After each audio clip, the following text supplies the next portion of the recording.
"Sir, I don't want a tablet, I just want a dad," the little girl whispered to the lonely Millionaire CEO. It was supposed to be another PR moment.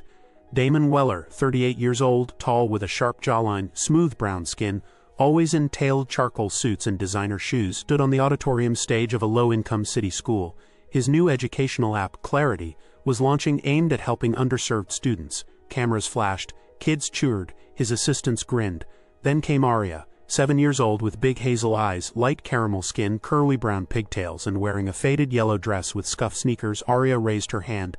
Damon, expecting a cheerful thank you or a tech question, smiled and called on her. "I don't want a tablet," she said softly, eyes fixed on him. "I want a dad." The room fell into stunned silence. Damon's confident smile faltered. He didn't expect his heart to skip. This wasn't on the script. Behind Aria stood Celine, her mother, 34, medium dark skin, soft features framed by braids pinned in a bun, in a simple blue blouse and long denim skirt. Her posture was proud, her expression unreadable, but her eyes, they revealed a storm of pain, gratitude, and something deeper. Damon Weller had built empires, raised in foster care, and driven by a hunger to never feel helpless again, he created tech companies that now ruled classrooms. At 38, he was among the richest men in the country. His home was a glass palace on the cliffs. His garage held 8 luxury cars. His name held weight, but no one had ever asked him to be something more. Backstage, he stared at the child's handwritten note she'd slipped to him after her question. It was a crude drawing of a man, a girl, and a heart. On the back it read, "My mommy is great, but I think I need a daddy too." He didn't know what to feel. Something inside him shifted. He found himself looking up Celine's records, not to invade but to understand. He learned that she worked 2 part-time jobs, had never taken charity, and had applied for funding for Aria's education, all denied. Why did she seem familiar? Why did this ache inside him feel so real? The next day, Damon requested a private meeting with Celine and Aria under the pretense of donating more learning materials to the school. Celine hesitated at first. She wasn't one to accept handouts, especially not from rich men with hidden motives. Celine arrived in her usual dignified grace. Long navy coat, worn but polished black flats, hair tied neatly, and a guarded expression on her medium-dark, smooth skin. Aria clung to her side, her small hand wrapped around her mother's fingers like a lifeline. "I hope I didn't embarrass you yesterday," Celine began, her voice calm but cool. "My daughter speaks her mind. I don't teach her to filter the truth," Damon smiled faintly. "She didn't embarrass me, she reminded me." "Of what?" Celine asked, eyes narrowing. "That all my accomplishments might not be worth much if I forget what people really need." Celine looked at him for a long moment, then gave a slow nod. "People need presence, not presents." It struck Damon like a stone to the chest. In that instant, the distance between their lives felt smaller.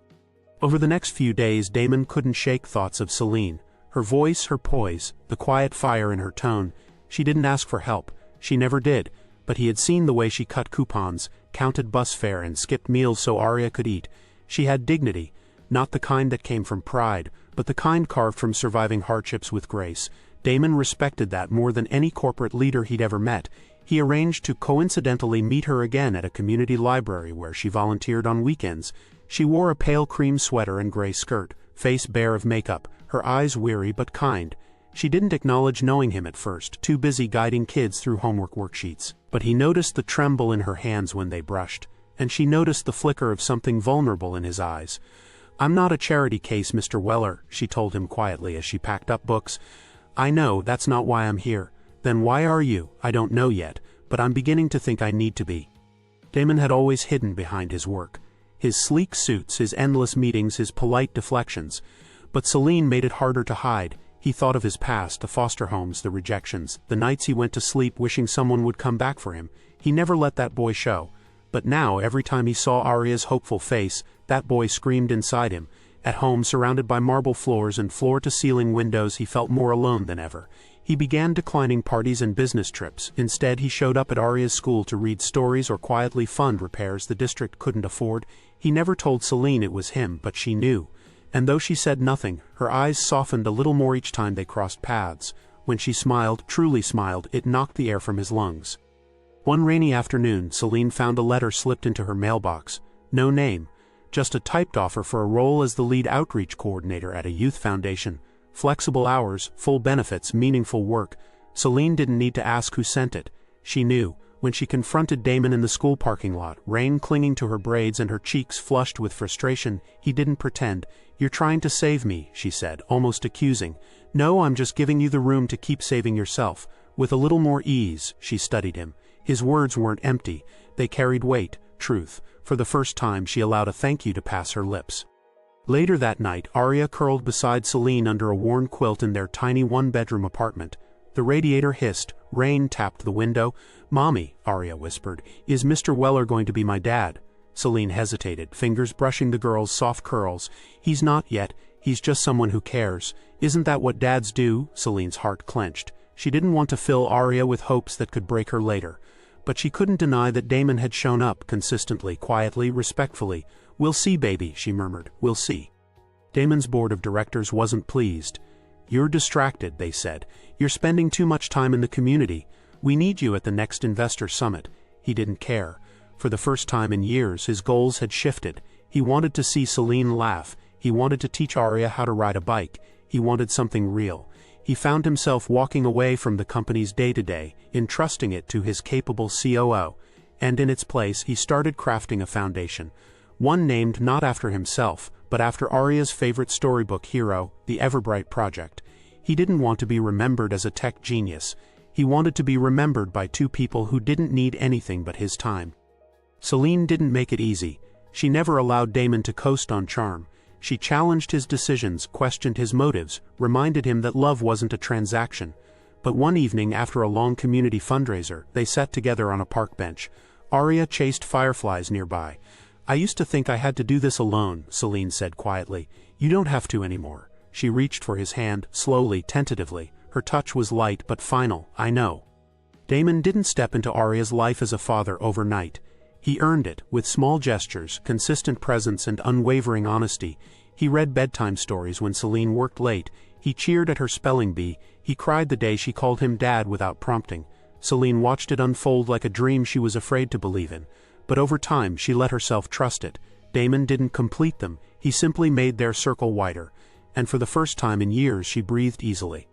As Damon grew closer to Celine and Arya, an unexpected fear began to grow in him. A fear of not being enough. He hadn't spoken to anyone about his childhood in over a decade. The string of foster homes, the cold beds, the birthdays spent alone. He had buried it all beneath ambition and spreadsheets. But Celine noticed. One evening when Arya was asleep and they sat on her apartment balcony under a starlit sky, she asked gently, "Why do you always look like you're holding your breath around happiness?" He didn't answer right away. Then finally, voice cracking, he whispered, "Because I've never trusted it to stay." Celine reached out and touched his hand, warm, grounding. "Then maybe it's time to let it in." He didn't say thank you. But that night, for the first time in his adult life, Damon slept peacefully. Not in a mansion, but on Celine's worn but soft living room couch, surrounded by the quiet hum of love. One Saturday morning, Damon woke up to find a hand-drawn card slipped under the door. It was from Arya. Inside was a drawing of three people holding hands, a heart above them. Below it read, "Dear Mr. Damon, you're my best grown-up. Can I call you Dad now?" His throat tightened as he read it again and again. He wasn't expecting it, not yet. He had been careful, respectful, letting Arya lead the pace. He folded the card and stepped into the kitchen where Celine was making breakfast. She turned, eyebrows raised at the look on his face. "Arya left me something," he said quietly, showing her. Celine smiled, her eyes wet. "She's sure. She's been waiting for you to be ready. I thought I was waiting for her. Turns out you were both waiting for love to feel safe." Weeks passed, and with Celine's cautious agreement, Damon began making a small space for them in his world. Not in his mansion, that would come later, but in his routines. They started spending weekends together, family breakfasts, lazy park walks, library outings. He introduced them to quiet corners of his life he had never shared, his favorite childhood books, the garden he kept in secret behind his estate, the dusty guitar he hadn't played in years. Celine helped him repaint his home's guest room. Arya picked lavender and cream for the walls. It was no longer a guest room, it was hers. Damon invited Celine and Arya to meet his mentor, a retired teacher named Mr. Helms, the one adult who had once made him believe he was worth something. Mr. Helms now lived in a nursing home. Celine dressed in a soft peach dress, her braids wrapped elegantly. Arya wore the new green jumper Damon had gifted her, excited and bouncing with energy. Mr. Helms grinned as he saw them. "Well, I'll be, you brought me family." The word made Damon freeze. Family, not a charity case, not a project, a family. Celine smiled, looping her hand through Damon's arm. Yes, he did. Not every day was easy. Damon still struggled with overworking and Celine with accepting help. There were moments when past wounds clashed with present intentions. One night they argued, not about anything big but about Damon missing Aria's school art show. Celine's disappointment hit him hard. You say we matter but you still put your work first, she said, her voice low but sharp. He didn't defend himself, he just looked down.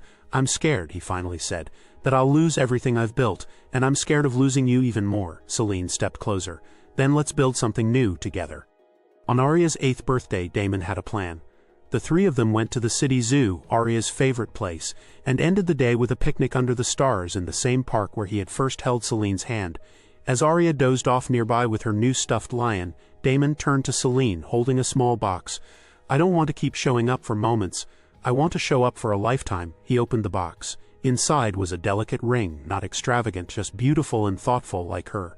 Celine, will you marry me? She didn't cry, Celine rarely did. But her smile was deep and quiet and radiant. Yes, she whispered, 1,000 times yes. The wedding was simple. Just a few friends, Mr. Helms, and a lot of joy. Aria stood beside Damon as he said his vows to Celine. Then he knelt and turned to the little girl who changed his world. I promise to be your protector, your teacher, your forever fan. If you'll have me, I'd love to be your dad. Aria threw her arms around him and cried into his shoulder, You already are. With his family beside him, Damon launched the Everbright Project publicly, a non-profit supporting single parents, childhood education, and mentorship programs across the country. Celine became its director. Aria cut the ribbon at the first community center. The press loved the story, but Damon didn't care about headlines anymore. He cared about coming home to the smell of Celine's cooking, the sound of Aria's footsteps, and the comfort of love without conditions.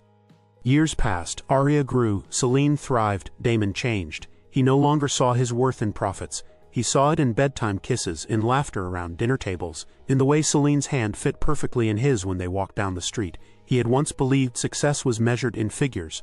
Now he knew it was measured in forgiveness, in healing, in presence. He had built companies, but now he had built something far more enduring, a home.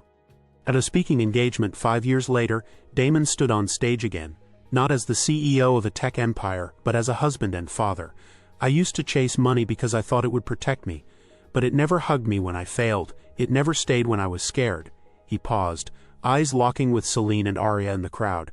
Then a little girl asked me for something priceless, a place in my life, and I've been the richest man in the room ever since. The audience applauded. But Damon only cared about the two people who stood for him first. If this story touched your heart, don't forget to subscribe for more stories about real love, second chances, and the invisible threads that bind us all. Your next favorite journey might begin right here.